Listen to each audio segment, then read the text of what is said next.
Hello children, ఈరోజు మనం class 9th exercise 1.4లో సమ్ములు చెప్తున్నాం. అంటే వెనక నుంచి 1.5 1.4 అలా పెట్టడానికి కారణం ఏంటంటే ఇవి ప్రాబ్లమేటిక్ పార్ట్, ముందున్నవి థియరీ పార్ట్ కొంచెం టఫ్గా ఉంటాయని వెనక నుంచి పెడుతున్నాను. ఆర్డర్లో మీరు రాసుకునేటప్పుడు ఆర్డర్లో రాసుకోవచ్చు, ఎందుకంటే ప్లేలిస్ట్లో మీకు ఏది అవసరం అయితే అది స్టార్టింగ్ మీరు చేసుకోవచ్చు అనమాట. ఇక్కడ చూడండి, classify the following numbers as rational and irrational. ఇది ఫస్ట్ రోమన్లో వరుసగా 5 క్వశ్చన్స్ ఇచ్చారు. Second roman, simplify each of the following expressions. ఇది సింప్లిఫై చేయటం ఫార్ములా యూస్ చేసి చెప్తాను. అలాగే ఇది థియరీ బేస్డ్ క్వశ్చన్ ఒకటి, థర్డ్. అలాగే fourth roman, represent root over 9.3 on number line. ఇది నెంబర్ లైన్ మ్యాపింగ్ చేసినట్టే ఉంటుంది. Root 3 number line, root 2 number line ఎలా ఉంటుందో అలాంటి మోడల్ సమ్. అలాగే fifth question, rationalise the denominators of the following. Mostly ఇప్పుడు నేను చెప్పింది ఏంటంటే ఫోర్త్ క్వశ్చన్ కాస్త మీకు రూట్ 3 నెంబర్ లైన్లా ఉంటుంది, అది విడిగా చేసినా సరే, లేదంటే ఇందులో టైం బట్టి దీన్ని ఇందులో అడ్జస్ట్ చేస్తాను అనమాట. ఓకే, టైం ఎక్కువ ఉంటుందంటే ఇది నెక్స్ట్ సపరేట్గా వీడియో చేసి పెడతాను, లేదు అంటే టైం ఉంటుందంటే వీటితో పాటుగా చేయొచ్చు. ఓకే చిల్డ్రన్, ఎక్సర్సైజ్ 1.4 క్లాస్ 9thలో ఫస్ట్ చాప్టర్ నుంచి 1.4 సమ్స్ చూడండి. Classify the following numbers as rational or irrational. ఇక్కడ మనకి 2 - √5 ఒక క్వశ్చన్ ఇచ్చారు. 2 అనేది రేషనల్ నెంబరు, ఎందుకంటే p/q ఫామ్లో రాయడానికి అవుద్ది 2/1. √5 అనేది ఇర్రేషనల్. ఈ రెండు ఎడిషన్ కానీ సబ్ట్రాక్షన్ కానీ ఇర్రేషనల్ నెంబర్ అవుతుంది. సో 2 - √5 అనేది ఇర్రేషనల్ నెంబర్ అవుతుంది. సపోజ్ నెక్స్ట్ క్వశ్చన్, 3 + √23 బ్రాకెట్లో ఒకటి ఉంది -√23. మనకి ఇండివిజువల్గా 3 + √23 అనేది ఇర్రేషనల్, √23 కూడా ఇర్రేషనల్. ఓవరాల్గా మనం ఏమనుకుంటాం, ఎడిషన్ కాస్త ఇర్రేషనల్ అనుకుంటాం. కాదు, 3 + √23 -√23. ఈ √23 క్యాన్సల్, సో 3 అనేది మిగిలింది మిగిలిన వాల్యూ 3, కాబట్టి 3 రేషనల్. Next third question, 2√7/7√7. ఇక్కడ 2√7 ఇర్రేషనలే, 7√7 కూడా ఇర్రేషనలే. ఇది కూడా మనం ఏమనుకుంటాం అంటే టోటల్ ఇది ఇర్రేషనల్, ఇది ఇర్రేషనల్, కాబట్టి జనరల్గా మేము అనుకున్నది అంటే ఇర్రేషనల్ నెంబర్ అనుకుంటాం. కానీ wrong, because √7 numerator and denominator will be cancelled. మిగిలిపోయింది ఎంత, 2/7. ఇది p/q ఫామ్లో ఉంది, కాబట్టి 2/7 రేషనల్ నెంబర్ అవుతుంది. నెక్స్ట్ 1/√2. ఇది చూడండి, 1 అనేది rational number, √2 irrational number. But 1/√2 అనేది ఇర్రేషనల్, బికాస్ డినామినేటర్ రేషనలైజ్ చేసినప్పటికీ √2/2 అవుతుంది, కాబట్టి అది కూడా ఇర్రేషనలే. Anyhow entire it is irrational. Total మనం చెప్పుకోవాలి. నెక్స్ట్ 2π అనేది ఏంటి, π ఇర్రేషనల్ నెంబర్, అలాగే 2 అనేది rational number, but there multiplication 2π irrational number అవుతుంది. ఓకే, సెకండ్ వన్ చిల్డ్రన్ చూడండి, బాగా అబ్జర్వ్ చేస్తే మీకు ఈజీ సమ్స్ ఇవి, మరి హార్డ్ ఏం కాదు. థియరీ బేస్డ్ క్వశ్చన్స్, ముందు థియరీ నేర్చుకుంటే ఈజీ అవుతుంది. Simplify each of the following expression అంటున్నారు. 3 + √3 × 2 + √3, 2 + √2. ఇక్కడ మల్టిప్లికేషన్ తెలియాలి. ఇక్కడ 2 టర్మ్స్ ఉన్నాయి, ఇక్కడ 2 టర్మ్స్, టోటల్గా మనకు వచ్చేవి 4 టర్మ్స్ అవుతాయి. మల్టిప్లై చేద్దాం. 3ని తీసుకోండి, ఎంటైర్ 2 + √2 ఒకసారి మల్టిప్లై చేయండి. అలాగే √3 తీసుకోండి, ఇన్ బిఫోర్ ప్లస్ ఉంది, ప్లస్ √3 × 2 + √2. సో మనం మల్టిప్లై చేసేది చూడండి, 3 × 2, 3 × 2 = 6 అవుతుంది, ప్లస్ 3 × √2, 3√2 అవుతుంది. అలాగే √3 × 2 కాన్స్టెంట్ ముందుగా వేసుకుంటాం, రూట్ వాల్యూస్ వెనకాల వేస్తాం, అందుకని 2√3 అయింది. అలాగే plus into plus, so plus అవుతుంది. √3 × √2, 3 2 = 6 కాబట్టి √6 అవుతుంది. సో టోటల్గా ఇక్కడ addition same kind of terms రాలేదు, కాబట్టి ఎడిషన్ చేయడానికి అవ్వదు. కాబట్టి ఇవి 2 టర్మ్స్, ఇవి 2 టర్మ్స్, టోటల్గా మనకు వచ్చేవి 4 టర్మ్స్ అవుతాయి. 2 2 = 4 టర్మ్స్ టోటల్గా వచ్చాయి, యాడ్ చేయడానికి అవ్వదు వేరియస్ టర్మ్స్ కాబట్టి. Next second one, 3 + √3 × 3 - √3. ఇది చూడండి, ఈ 2 రకాలుగా చేయొచ్చు. మనం యాజ్ యూజువల్గా 3 తీసుకొని 3 - √3 మల్టిప్లై చేయండి. అలాగే ప్లస్ √3 × 3 - √3 వేయండి. 3 3 = 9. అలాగే 3 × √3 3√3. నెక్స్ట్ √3 ఇంటూ 3 తీసుకుంటే ప్లస్ ఇంటూ ఇక్కడ ప్లస్ కింద లెక్క ప్లస్ 3√3 అలాగే ప్లస్ ఇంటూ మైనస్ √3 ఇంటూ √3 √9 అవుతుంది. Now -3√3 plus √3 cancel. So cancel after 9 minus √9 ఉంది. 9 మైనస్ √9 మీన్స్ 3 9 - 3 అంటే 6. ఇది ఒక రకం. వెరీ షార్టైజ్ చేసేయాలంటే a+b into a - b formula a² - b². So 3 whole square minus √3 so రూట్కి స్క్వేర్కి క్యాన్సిల్ అయిపోతుంది. 3² అంటే 9 - 3 = 6. సో ఇది సింప్లెస్ట్గా ఉంటుంది. యాక్చువల్గా ఇవి 1 మార్క్ ఓరియంటెడ్ క్వశ్చన్స్ ఇస్తే నో ప్రాబ్లం, ఎలా చేసినా మనం చేయొచ్చు. కొంచెం ఎక్స్పాండబుల్గా చెప్పి ఎక్కువ మార్క్స్ ఇస్తే మనం మార్చాలన్నమాట. See children, third one √5 + √2 whole square. ఇది a+b² లా ఉంది. a+b² formula a² + b² + 2ab. కాబట్టి √5 whole square plus √2 whole square plus 2 into √5 into √2. ఇప్పుడు స్క్వేర్ రూట్ క్యాన్సిల్ అవుతుంది, సో 5 అవుతుంది. అలాగే స్క్వేర్ రూట్ క్యాన్సిల్ 2 అవుతుంది. ఇక్కడ 5 + 2 ప్లస్ 2 ఇంటూ √5 ఇంటూ √2 అంటే 5 2 = 10 రూట్లో ఉంటుంది. So 5 + 2 7 plus 2 √10. సెపరేట్గా 2 రాయాలి, ఇన్సైడ్ పెట్టొద్దు, రూట్ లోపల పెట్టొద్దు. 2 సెపరేట్లీ రైట్. 7 ప్లస్ 2 √10. ఇప్పుడు నెక్స్ట్ క్వశ్చన్ √5 మైనస్ √2 అలాగే √5 ప్లస్ √2. మీకు ఈ మల్టిప్లికేషన్ జనరల్గా ఎందుకు నేను మీకు చెప్పానంటే కొంతమందికి మల్టిప్లికేషన్ ఈ ఫ్రాక్షన్ ఓరియంటెడ్ లేదా రూట్స్ ఓరియంటెడ్ మల్టిప్లికేషన్ రాదని ఈ మెథడ్లో చెప్తున్నాను. యాక్చువల్గా this is the best method. a - b into a+b ఏమవుతుంది? √5 whole square minus √2 whole square అంటే a - b ఇంటూ a+b తీసుకుంటే a² - b² కనుక. సో ఆ ఫార్ములా ప్రకారం √2 స్క్వేర్ క్యాన్సిల్ అయిపోతుంది, అలాగే ఇక్కడ కూడా రూట్ క్యాన్సిల్ అయిపోతుంది. 5 - 2 3 అయిపోతుంది. ఇది ఒకలా. ఇంకొకటి అయితే ఇక్కడ యాజ్ యూజువల్ మెథడ్ అయితే వేరే ఏ నెంబర్లు తీసుకున్నప్పుడు మల్టిప్లికేషన్ అయితే ఇలా చేస్తాం. √5 ఇంటూ √5 + 2 అలాగే -√2 ఇంక్లూడింగ్ సైన్ వేయండి. -√2 ఇంటూ √5 + √2. ఇప్పుడు √5 ఇంటూ √5 ఇక్కడ రాస్తాం. √5 హోల్ స్క్వేర్ అయింది 2 టైమ్స్ కనుక. అలాగే ప్లస్ √5 ఇంటూ √2 అంటే √10. నెక్స్ట్ -2 √2 √5 అంటే 2 5 = 10 కాబట్టి √10 అవుతుంది. నెక్స్ట్ మైనస్ ఇక్కడ చూడండి మైనస్ వెరీ సింపుల్గా మీరు చూసుకోవాలి. √5 ఇక్కడ చూడండి minus into plus minus √2 whole square. So square root cancel అయింది, ఇక్కడ కూడా స్క్వేర్ రూట్ క్యాన్సిల్ అయింది. ఇది 5, ఇది +√10, ఇది -√10. సో క్యాన్సిల్ చేస్తే 5 - 2 ఉంది, ఇక్కడ -2. 5 - 2 డైరెక్ట్గా వాల్యూ వేస్తే కనుక 5 - 2 = 3. ఇక్కడ కూడా అలా వచ్చింది. మీకు 2 మెథడ్స్ కూడా బెటరే.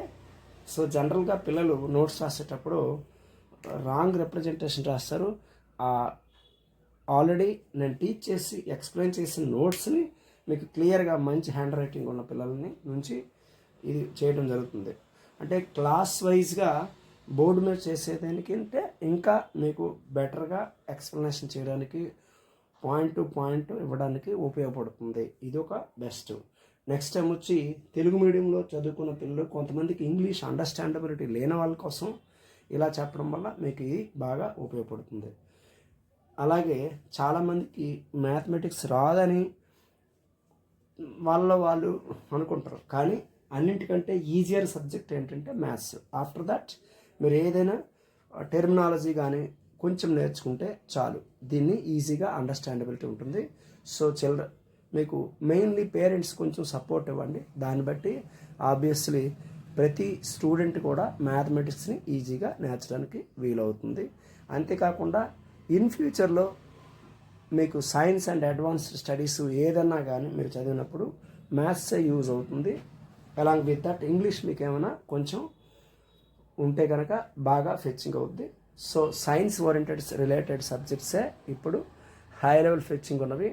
సోషల్ సైన్సెస్ లేదా హ్యుమానిటీస్ ఓరియంటెడ్ ఏవైతే ఉన్నాయో అవన్నీ కూడా ఉపయోగమే కాదన్ను, కానీ వాటికి హయ్యర్ స్టాండర్డ్ చదివేటప్పుడు అప్పుడు ఉపయోగపడుతుంది. బేసికల్గా చిన్నప్పుడు ఇవి మ్యాథమెటిక్స్ బాగా నేర్చిన తర్వాత హయ్యర్ స్టడీస్ మీరు ఏం చదివినా okay, you can acquire that language and knowledge. Okay children, so ఇప్పుడు rationalize the denominators of the following. Rationalize చేయమన్నారు. డినామినేటర్లో రూట్ వాల్యూస్ ఉన్నాయి. ఆర్ఎఫ్ అంటే రేషనలైజింగ్ ఫ్యాక్టర్ అంటారు. Of the denominator is √7 multiply by √7 on NR and DR. ఇవి యాక్చువల్గా మళ్ళీ ఇంటర్మీడియట్లో వస్తాయి, సర్డ్స్ అనే టాపిక్లో ఉంటాయి. ఇక్కడ √7కి ఒక్కటైనా అంటే రేషనలైజింగ్ ఫ్యాక్టర్ అంటే సో మెనీ ఫ్యాక్టర్స్ రాయొచ్చు. √7 is minimum rationalizing factor. 2√7, 3√7, 4√7 like that number of you can write. But minimum √7 కాబట్టి 1/√7 into √7/√7. NR and DR అంటారు, న్యూమరేటర్ అండ్ డినామినేటర్. చూడండి, అంటే పైనది కింద వాల్యూ, న్యూమరేటర్ అండ్ డినామినేటర్ అని రాస్తాం. Both sides NR and DR multiply చేస్తాం. 1 into √7 ఉంది. √7 into √7 అంటే √7 స్క్వేర్ అవుతుంది. So √7 by square root cancel అయిపోతే 7 ఉంటుంది. √7/7. మనం అనుకున్న క్వశ్చన్ ఏంటి, డినామినేటర్ కాస్త రేషనలైజ్ చేయాలి కాబట్టి డినామినేషన్ రేషనలైజ్ చేసాం. We got one rational number, అంతే. నెక్స్ట్ ఇంకొక క్వశ్చన్. ఇది 5th ఎందుకు చెప్తున్నానంటే ఇది 5th రోమంలో ఉందండి. బికాస్ మిగతా రెండు theory oriented and graph oriented అంటే మనకి చేసే సమ్మలు కాబట్టి ఇది ముందుగా చెప్తున్నమాట. 5th question. Okay, 1/√7 minus √6 rationalising factor of the denominator is. ఇక్కడ మైనస్ ఉంటే మధ్యలో ప్లస్ వేస్ చేయాలి. √7 + √6 multiply by √7 + √6 on NR and DR అంటే న్యూమరేటర్ అండ్ డినామినేటర్. యాజ్ యూజువల్గా 1/√7 minus √6 ఇంటూ √7 + √6 బై √7 + √6 అంటే మీకు మధ్యలో మైనస్ ఉంటే రేషనలైజింగ్ ఫ్యాక్టర్ కాస్త ప్లస్ అవుతుంది, అదే ప్లస్ ఉంటే మైనస్ ఉంటుంది. ఈ ఓరియంటేషన్ మనం తీసుకోవడం ఐడియా ఉండాలి. 1 into ఇదంతా మల్టిప్లై చేస్తే √7 + √6 ఉంది. 1తో మల్టిప్లై చేసే నెంబర్ అదే వస్తుంది సేమ్. సో ఇది √7 minus √6, ఇది √7 + √6. ఇది a - b formula into a - b into a + b ఇలా ఉంది. అంటే a² - b². మీకు తెలుసు already, a - b into a + b. So that a² - b². √7² minus √6².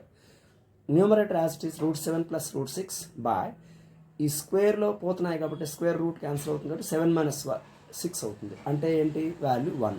So √7 + √6/1 అంటే ఇట్ ఈస్ రేషనలైజ్. మనకి చూడండి డినామినేటర్ రేషనల్ నెంబర్ వచ్చింది కాబట్టి రేషనలైజ్ అయిపోయినట్టే. నెక్స్ట్ ఇన్ దట్ 5thలో 3rd రోమన్, అదే 5th రోమన్లో 3rd one. 1/√5 + √2 rationalize RF of denominator is √5 + √2 is √5 minus √2. ఇప్పుడే నేను చెప్పాను, ప్లస్ ఉంటే మధ్యలో మైనస్ తీసుకుంటాం. Multiply by RF on NR and DR చేస్తాం. ఏమవుతుంది, 1/√5 + √2 into √5 minus √2 by √5 minus √2. So as it ఈస్గా 1 into √5 minus √2 చేస్తే వాల్యూ సేమ్ వస్తుంది, √5 minus √2. డినామినేటర్లో a + b into a - b లాగా ఉంది. √5² minus √2². So square root cancel అవుతుంది కాబట్టి 5 - 2 వాల్యూ అవుతుంది. √5 minus √2, 5 - 2 అంటే 3 అవుతుంది. Same as it is rationalise number వచ్చేసింది కాబట్టి వాల్యూ అంతే. 5th రోమన్లో 4th question. 1/√7 minus 2 RF of denominator చూడండి ఈస్ √7. అక్కడ √7 - 2 వాల్యూకి ఈస్ √7 + 2 అంటే ఇక్కడ మైనస్ ఉంది కాబట్టి ప్లస్ పెడతాం. మల్టిప్లై బై √7 - 2 ఇక్కడ ప్లస్తో మల్టిప్లై చేయాలి on both sides. √7 + 2 on NR and DR. So 1/√7 - 2 into 1/√7 + 2 by 1/√7 + 2.